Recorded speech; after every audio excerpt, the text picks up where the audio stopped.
Hello everyone, this is Mimi here, designer on the team, and this is the sprint update for the 3rd of August 2021. I'm coming back from my out of office, my leave. This past week that I have been around, I've been able to work on some designs regarding payments, some in payments, community settings, the redesign of community settings page, and also worked on some mock-ups that was requested from partnerships for a particular city that we would like to have on board. So aside the design and partnership collaboration, some of the things I've worked on is the redesign of this payments dashboard.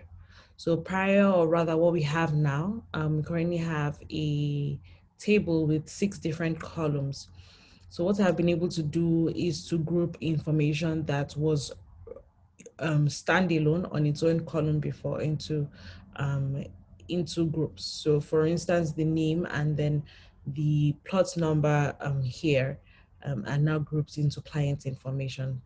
Also the amount paid and the mode of payment have also been grouped into payment information. This page will, and the subsequent pages that I'll be showing would most likely have a better implementation of it, because the designs will still be cleaned up to get the best possible version. So currently I have this showing 5 different columns. Now we have status. What we currently have is status being merged with another column, but status we should be standalone and we should be prominent using our labels.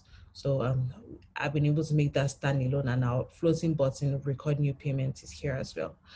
Also, prior to what we currently have, which has the export data as a floating button, to make it consistent with the other pages that we have, for instance, the users page.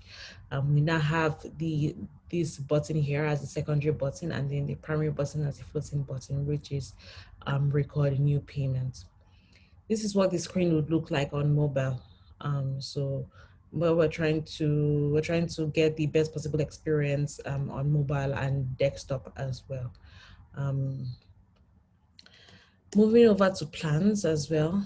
I have been able to clean up the plans details page. So this is already implemented on desktop and mobile as well, but we needed to clean up the mobile version of this plans page that is shown here.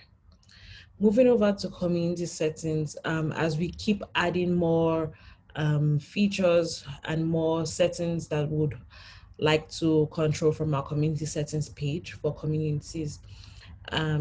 We keep having or rather, currently we have a really long list of different areas where a community can manage their settings at. But instead of having a user go through that long list, we've decided to group this. We've decided to group this such that similar information is put into a particular group or module, and then you can decide to expand and see all information regarding this section here, or you can decide to collapse the same thing for each of these sections as well. So you don't have to keep scrolling to get to the setting that you want to make changes to. And this is all for this sprint. I'm looking forward to next sprint and the epics that I would be working on. Bye.